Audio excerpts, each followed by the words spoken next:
almost 50% men have at least 50% gray hair by the age of 50.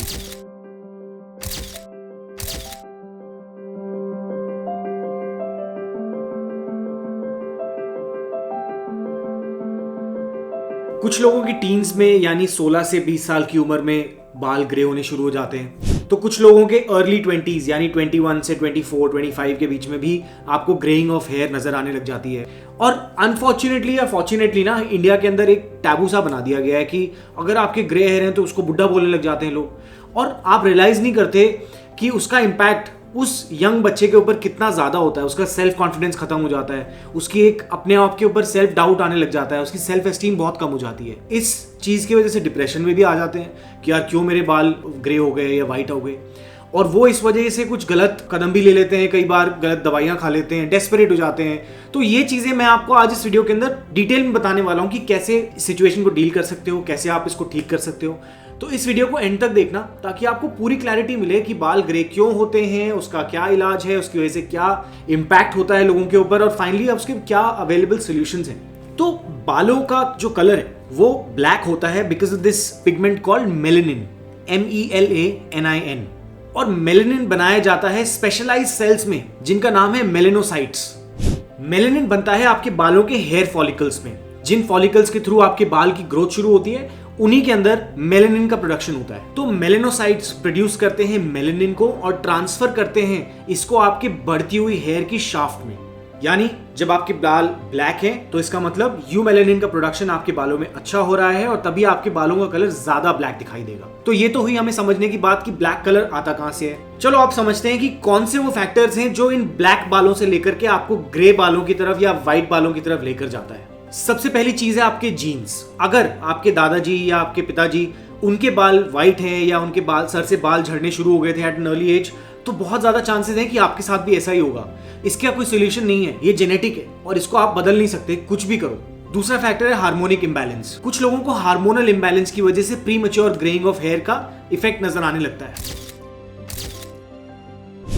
इसमें भी आपकी कोई गलती नहीं है, ये आपके हार्मोनल चेंजेस हैं जो आपकी बॉडी में हो रहे हैं। So you should not be afraid, और ये चीजें आपके साथ होंगी, आपको इनको एम्ब्रेस करना है। तीसरी चीज है आपके lifestyle factors. For example smoking, ये एक ऐसा फैक्टर है जो डायरेक्टली तो कोरिलेटेड नहीं है बट कहीं ना कहीं एक ट्रिगर पॉइंट है for premature ageing of your hair. चौथा रीजन है मेडिकल कंडीशंस की वजह से भी आपके बाल ग्रे होने शुरू हो जाते हैं, जैसे फॉर एग्जांपल विटिलिगो है या फिर एलोपेशिया है। मैं खुद एलोपेशिया का शिकार हो चुका हूं 3 बार, और ये मेरे लाइफस्टाइल फैक्टर्स की वजह से होता था। ज्यादा स्ट्रेस ऑफिस के काम में या फिर ईटिंग हैबिट्स आपकी गलत हैं, तो ये सारी चीजें कहीं ना कहीं मिलके आपको एक बियर्ड के अंदर या बालों के अंदर सर्कुलर पैचेस बनने लग जाते हैं जिसको आप एलोपेशिया बोलते हो। तो इस एलोपेशिया अटैक की वजह से मेरा पहले सर्कुलर पैच में बियर्ड गायब हुआ, और ये 2-3 बार हुआ। उसके बाद फिर जब बाल वापस आए, क्योंकि मैंने मेडिकल ट्रीटमेंट किया, अपने लाइफस्टाइल को सुधारा, तो वहां से बाल आने शुरू हुए ग्रे।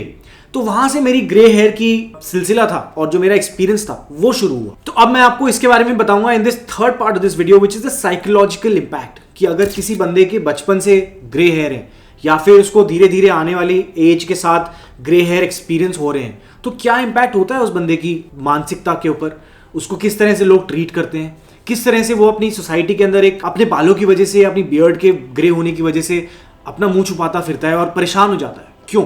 मुझे अपने स्कूल का एक किस्सा याद है। एक लड़का था हमारी क्लास में जिसको ग्रे हेयर की प्रॉब्लम थी। हम मैं भी था उनमें से एक, और मेरे कुछ दोस्त भी थे जो उसको बुड्ढा बुड्ढा कह के बुलाते थे। और मैं आज रियलाइज करता हूँ कि वो कितनी गलत बात थी। क्या उस बंदे के ऊपर उसका सेल्फ कॉन्फिडेंस कितना ज़्यादा खराब होता होगा, और मतलब it was a shameful thing that I did. And अगर आप लोगों में से भी कोई ऐसा करता है, किसी के बाल ग्रे होने की वजह से या बियर्ड ग्रे होने की वजह से उसको टीज करते हो, उसको दबाते हो, उसको बोलते हो, उसको कॉल आउट करते हो, तो ये बहुत गलत बात है। इसको प्लीज़ अभी इमीडिएटली बंद कर देना। Premature greying of hair का एक्चुअली प्रोफेशनल लाइफ में भी इम्पैक्ट है। अगर आपके बाल ग्रे हैं तो लोग आपको इमीडिएटली जज करने लग जाते हैं कि यार ये फॉर इज एज ऑफ 25, 28, 30 ये तो बहुत ज़्यादा ओल्ड लग रहा है, या इसके बाल तो देखो कितने वाइट हो गए। लोग आपको जज करने लग जाते हैं, और ये आपके इंटरव्यू से लेकर के, जॉब प्रमोशन से लेकर के, वर्क प्लेस के डायनामिक्स को कंप्लीटली चेंज कर देता है।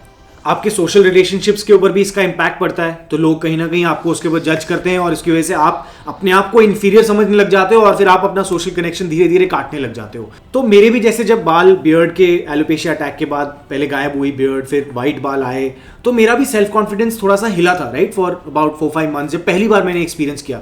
तो मैं भागा भागा डॉक्टर के पास गया, परेशान होकर डर्मेटोलॉजी के पास, सर यहाँ से सर्कुलर पैच में बियर्ड गायब हो गई है। और जब उन्होंने मेरे को दवाइयाँ दी, वही बेसिक उन्होंने कहा अपने लाइफस्टाइल फैक्टर्स को, स्ट्रेस कम करो, मेडिटेशन शुरू करो, और इवेंचुअली 2-2.5 महीने के अंदर मुझे वहाँ पे वापस से हेयर ग्रोथ शुरू हो गई थी।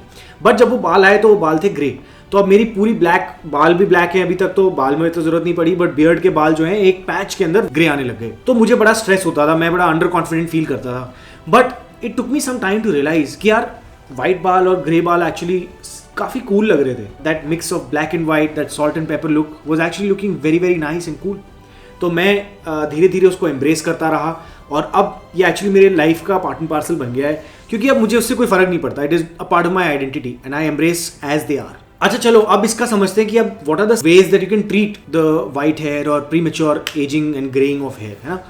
तो सबसे पहली चीज, आज तक कोई साइंटिफिक तरीका नहीं है जो साइंटिफिकली प्रूव करता हो कि भाई ये प्रोसेस या ये दवाई या ये इलाज करने से आपके जो बाल हैं वो वापस ब्लैक होने शुरू हो जाते हैं। There is no scientific evidence of anything of this sort. तो if anybody is giving you, selling you medicine saying कि आपके बाल जो है ग्रे से ब्लैक और व्हाइट से ब्लैक कर देगा, वो झूठ बोल रहे हैं। उस दवाई को और उस इलाज को कभी भी ना अपनाएं। दूसरा ऑप्शन है, सबसे बढ़िया तरीका है जो मैं भी खुद आपको बताया एग्जाम्पल देकर कि कलर कर लो। आजकल इतने अच्छे कलर्स आ गए हैं और इतने इजीली अवेलेबल हैं, और अपनी कलर के हिसाब से, चॉइस के हिसाब से आप उनको कलर करो, क्या दिक्कत है। और हर 2 महीने में या 1.5 महीने में make it a part of your hair care routine, और आप उसको कलर कर सकते हो। तीसरा ऑप्शन है अपने लाइफस्टाइल को चेंज करो, मेक इट बेटर। और ये सिर्फ आपके बालों के लिए नहीं, आपकी ओवरऑल वेलबींग के लिए भी बहुत ही अच्छा है।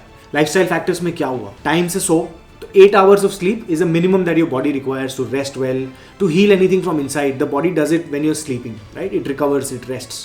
उसके बाद आपकी डाइट बहुत ज़रूरी है। आप जो खाते हो वही आपकी शरीर को एनर्जी देती है। The right amount of carbs, proteins, fats, it's really important and that you take it in the right quantities. तो अपनी डाइट को सॉर्ट करो।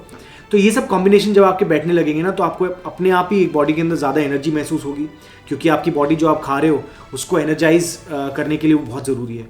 तीसरा चीज़, पानी की इंटेक। एटलीस्ट 3 से 4 लीटर पानी आपको रोज़ पीना चाहिए।